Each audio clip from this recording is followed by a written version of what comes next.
Derek Spallone. Glad to be alongside former member of the Chicago White Sox, World Series champion, Carl Everett. Carl, how are you doing today, man? I'm doing good. It's early for me, but I'm good. We appreciate you taking the time out. And just first and foremost, here at the Chicago Sports Spectacular, how unique has this experience been for you, just reconnecting with some passionate Sox fans and seeing the respect and admiration they have towards you for what you achieved here in Chicago?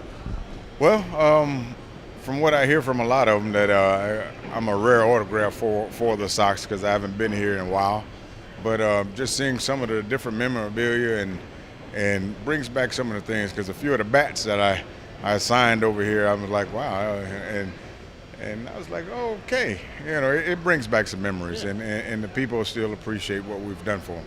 Is there a specific piece of memorabilia that you signed to that, aside from the bats, maybe that stood out to you? Like, wow, how'd you get that? I think, well, this one guy had this giant poster of just had the word Sox in it.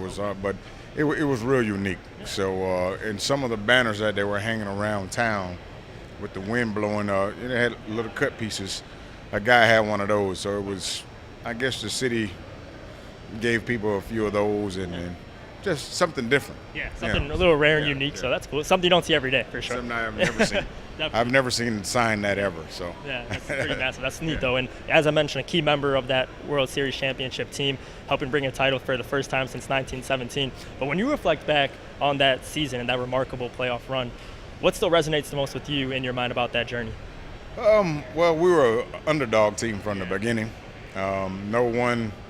I don't think the league really appreciated what we had done. Yeah.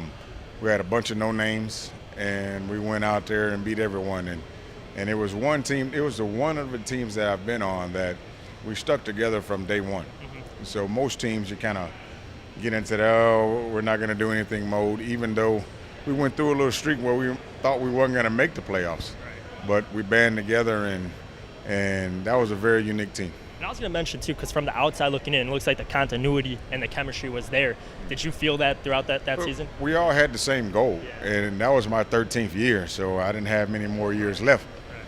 So I made sure my teammates understood, like, hey, we all got this common goal in winning, and we went out there and did that every day. Did you see your veteran presence being able to reflect on some of the younger guys where they were like, wow, we're going to listen to what he's got to say? I think the coaching staff wanted me to influence the younger guys more also. So with Frank being down, and I think you stepped right in. I had no choice. So but that was my key part was making sure guys don't get down on themselves too bad, and because I've been through it all.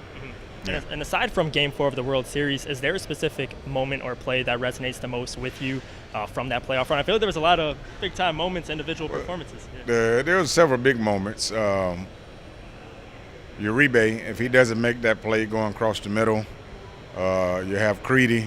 Yeah. If Creedy don't make the plays at third base, we talk about Jermaine Dye hitting the ball up the middle and Blum hitting the home run, but if those two guys not playing the infield that they're playing, we don't win.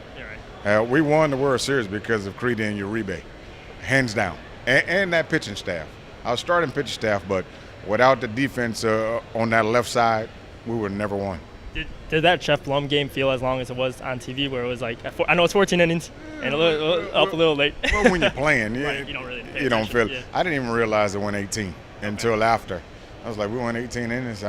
I had no idea. The only thing I knew was that Burley came in, out of the pen. So, and hey, it's baseball. All good. Just a few more questions for you as well. So 1993, you made your MLB debut, so nearly 25 years ago. So there's a little bit of differences in the eras now. But when you watch the MLB now and the new wave of talent, what impresses you the most? You see more power now. I think the fields are a little smaller too, but you see a lot of blend of power and speed. Right. Before, you either had power guys and you had speed guys. So now your middle infielders are having more power. First time since Babe Ruth, you got a pitcher pitching and DHing. Yeah. In a long time. So, I mean, it is changing a lot. Mm-hmm. And so, it's a different perspective. And guys like myself who've been around a long time, you adapt to that game because we used to seeing you didn't see him many Barry Bonds, guys who can steal bases and hit home runs. Got Mike Trout now doing those type things. So it's every game is revolutionizing. So. And before we let you go, you've been a part of many stellar organizations that have had some deep rivalries.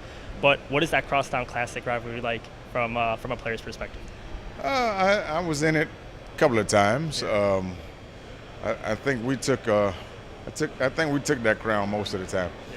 Yeah. But it's great for the city. Yeah. You have Southsiders and Northsiders, so it was a great thing for the city, and I think the fans really enjoyed it. Yeah, perfect. Yeah. No, definitely brought out some stellar moments for us. So, Derek, Spallone, Carl, Everett, I really appreciate your time. Thank you so much.